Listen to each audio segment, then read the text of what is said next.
This video is for educational purpose. Everything you will listen in this video is taken from internet or any book or any documentary, which is available for public. दोस्तों, अगर आपने कभी घुटन महसूस किया है तो ये बात आप समझ सकते हैं कि ये कितना भयानक एहसास होता है। असल में कुछ पल के लिए ही सही, लेकिन हम ये मन ही मन मानने लगते हैं कि हमारी हर एक सांस के खत्म होते ही मौत आने वाली है। अब सोचिए कि ये इंसान किस दौर से गुजर रहा होगा, जो कि पिछले 71 सालों से इस मेटल के सिलेंडर में जिंदगी को पाने के लिए कैद है। और इतना ही नहीं, बल्कि इसी मेटल के सिलेंडर में रहते हुए और अपनी एक एक सांस के साथ संघर्ष करते हुए इन्होंने लॉ की पढ़ाई भी की और साथ ही एक किताब भी लिख डाली। दोस्तों, अगर आपको लगता है कि इस दुनिया में सबसे ज़्यादा अगर कुछ कॉम्प्लिकेटेड है तो वो आपकी लाइफ है, तो हम आपको बता दें कि ऐसा बिल्कुल भी नहीं है, बल्कि दुनिया में कई ऐसे लोग हैं जो जिंदगी को पाने के लिए अपनी हर एक सांस से हर पल लड़ते हैं। दुनिया के लिए मिसाल बनने वाले जिस शख्स को आप अपनी स्क्रीन पर देख रहे हैं, ये भी उन्हीं लोगों में से एक हैं। The man with the iron lungs के नाम से मशहूर पॉल रिचर्ड अलेक्जेंडर। तो आइए जानते हैं इनकी इस अवस्था का कारण। बने रहें हमारे साथ इस वीडियो के अंत तक। दोस्तों, आपने कहानियां तो बहुत सुनी होंगी, लेकिन आज the man with iron lung की ये कहानी आपको हैरान और सोचने पर मजबूर कर देगी कि दुनिया में हमसे कई ज्यादा बड़ी चुनौतियों का कुछ लोग हर पल हंसकर और कितनी आसानी से सामना करते हैं। मुझे उम्मीद है कि ये वीडियो आज आपको कुछ न कुछ जिंदगी में सिखाकर जरूर जाएगी। नमस्कार, मैं टेल स्ट्राइकर स्वागत करता हूं आपका अपने चैनल टेल स्ट्राइक पर। ये बात है साल 1946 की, जब पॉल अलेक्जेंडर का जन्म अमेरिका के एक छोटे से शहर डेलिस में हुआ। जन्म के समय पॉल अन्य बच्चों की ही तरह बिल्कुल स्वस्थ थे। धीरे धीरे समय बीतता गया और पॉल बड़े होने लगे। अन्य बच्चों की ही तरह रिचर्ड भी वो सभी काम करने लगे जो आमतौर पर बच्चे इस उम्र में करते हैं। इसी बीच दूसरी तरफ 1950 में एक बहुत ही भयानक महामारी ने जन्म लिया, जिसे हम पैरालिटिक पोलियोमाइलिटिस के नाम से जानते हैं। यूएस में ये दौर इतना भयानक था कि लोगों को अपने घरों से भी निकलने की परमिशन नहीं थी। इस महामारी का प्रभाव सबसे ज्यादा बच्चों पर हो रहा था।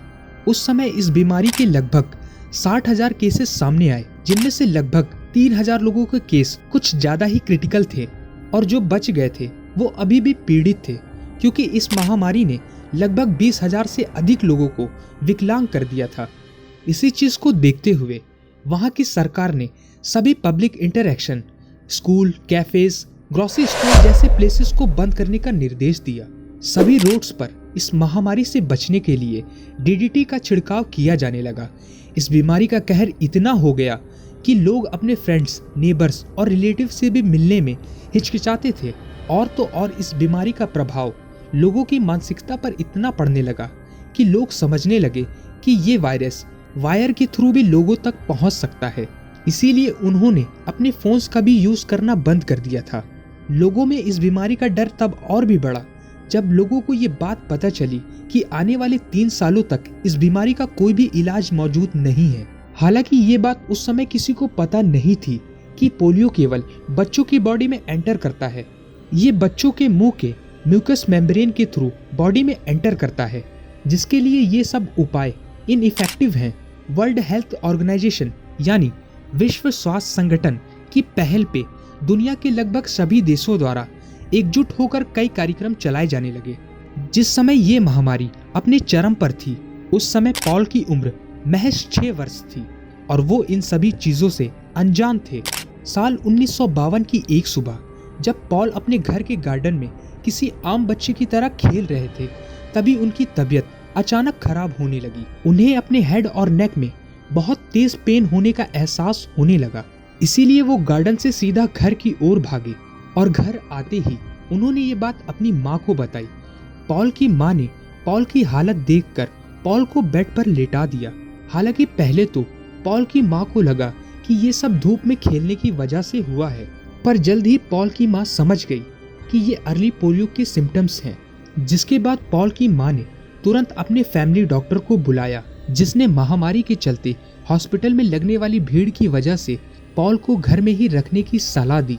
लेकिन ये ज्यादा दिन तक नहीं चल पाया, क्योंकि 5 दिनों के अंदर ही पॉल की हालत कुछ ज्यादा ही खराब होने लगी थी। जिसको देखते हुए पॉल के पेरेंट्स अपने फैमिली डॉक्टर की एडवाइस को इग्नोर करते हुए उसे हॉस्पिटल ले गए। हॉस्पिटल पहुंचने के बाद पॉल की हालत देखकर एक डॉक्टर ने भी अपने हाथ खड़े कर दिए, पर जल्द ही एक दूसरे डॉक्टर ने पॉल का ट्रीटमेंट शुरू कर दिया और गर्दन पर एक कट लगाकर उनके लंग्स से कफ को निकाला। अगले दिन जब पॉल होश में आए तो पॉल अपने आसपास की चीजों को देखने में असमर्थ थे, क्योंकि इनकी आंखों पर एक कपड़ा रखा गया था। जब नर्स ने इस कपड़े को इनके सर से हटाया तो रिचर्ड ने फाइनली अपने चारों ओर देखा और खुद को एक शोर शराबे से भरे वार्ड में पाया, जहां कई बच्चे इसी मेटल सिलेंडर में कैद थे और जो कि दर्द और डर से चिल्ला रहे थे। अब पॉल ना ही तो चिल्ला सकते थे और ना ही कुछ बोल सकते थे, ये सिर्फ अपने आसपास हो रही गतिविधियों को देख सकते थे। पॉल के आसपास मौजूद कई मेटल सिलेंडर से कई बच्चों को निकाला जा रहा था, जिनकी कुछ दिन पहले ही मृत्यु हो चुकी थी, और उन्हीं की जगह कई बच्चों को रिप्लेस किया जा रहा था। कई बच्चे रिकवर्ड होकर अपने अपने घर भी वापस जा रहे थे, लेकिन पॉल अभी भी उस हॉस्पिटल वार्ड में ही थे, जहां अपने पास खड़ी विस्परिंग कर रही नर्सेस की बातों को साफ सुन सकते थे, जो कि उनकी तरफ इशारा करते हुए कह रही थी।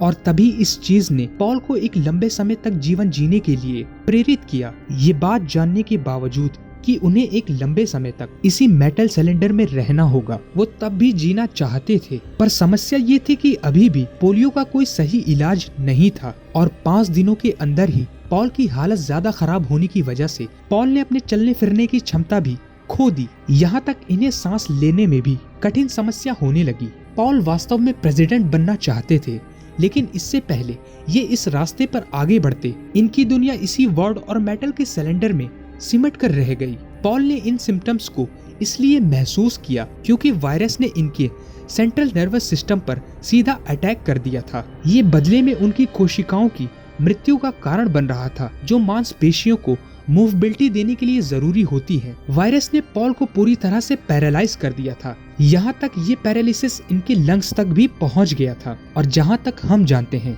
कि हमारा रेस्पिरेटरी सिस्टम हमारे मस्कुलर मूवमेंट पर फंक्शन और डिपेंड करता है। अब सांस लेने की इस एबिलिटी को खो देने के बाद इस हालत में पॉल को आर्टिफिशियल लंग्स की जरूरत थी। यहीं पर आता है ये मेटल सिलेंडर, जिसे हम आयरन लंग्स भी कहते हैं। ये मशीन नेगेटिव प्रेशर पर काम करती है। बेसिकली ये एक full body mechanical respiratory system है, जो कि पैरालिटिक पोलियो पेशेंट्स के खराब हो चुके लंग्स को सांस लेने में मदद करती है। ये मेटल सिलेंडर बाहर की हवा को तब तक सक करता है जब तक अंदर मौजूद पेशेंट की चेस्ट कैविटी कम एयर प्रेशर की वजह से वैक्यूम भरने के लिए एक्सपेंड ना हो जाए। इसके बाद जब पेशेंट के लंग्स में एयर भर जाती है, तब इस मशीन में लगा वैक्यूम अपने इस प्रोसेस को रिवर्स कर लेता है, जिससे लंग्स में भरी एयर बाहर की ओर निकल जाती है और पेशेंट आसानी से सांस ले लेता है। हालांकि ये आर्टिफिशियल लंग्स पेशेंट के पास हमेशा के लिए नहीं होते, लेकिन पॉल के केस में शायद पॉल उस समय बहुत ज्यादा यंग थे। इस वजह से बीमारी का प्रभाव उन पर कुछ ज्यादा ही हुआ,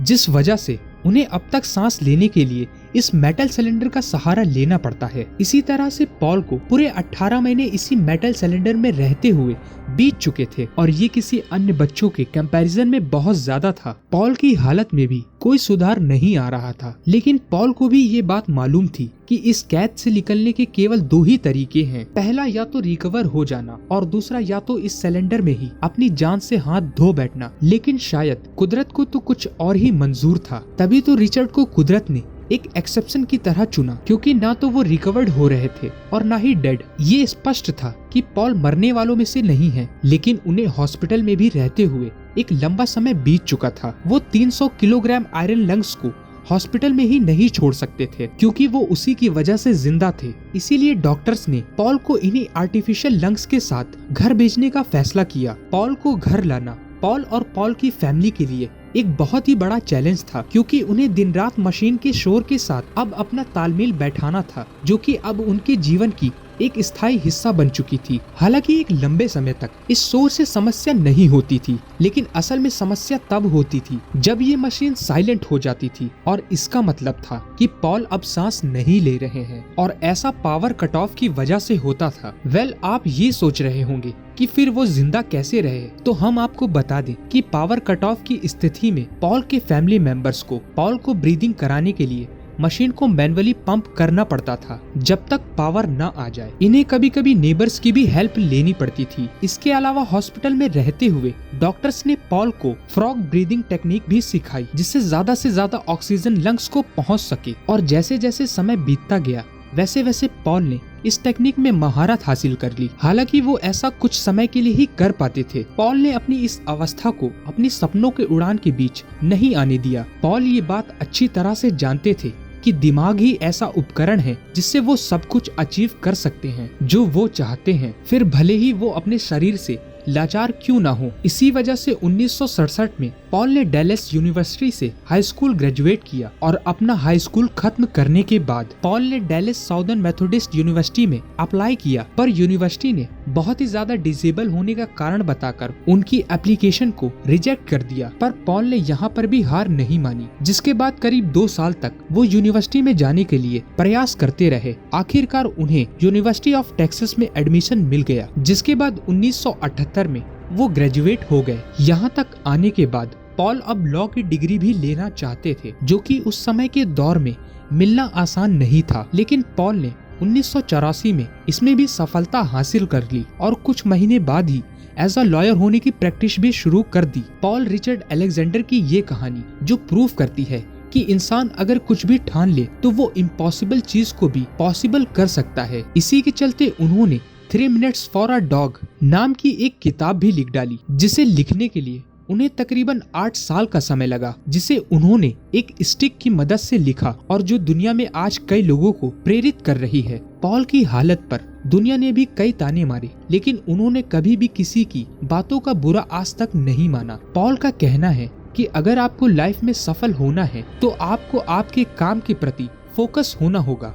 दोस्तों, ये थी हमारी आज की video the man with iron lungs. उम्मीद करते हैं कि आपको आज की वीडियो पसंद आई होगी और ऐसे ही कंटेंट को पाने के लिए अपने चैनल को सब्सक्राइब करें और वीडियो को लाइक करें और अपने दोस्तों के साथ शेयर जरूर करें। मैं आपसे मिलता हूँ जल्दी नेक्स्ट वीडियो में। जय हिंद।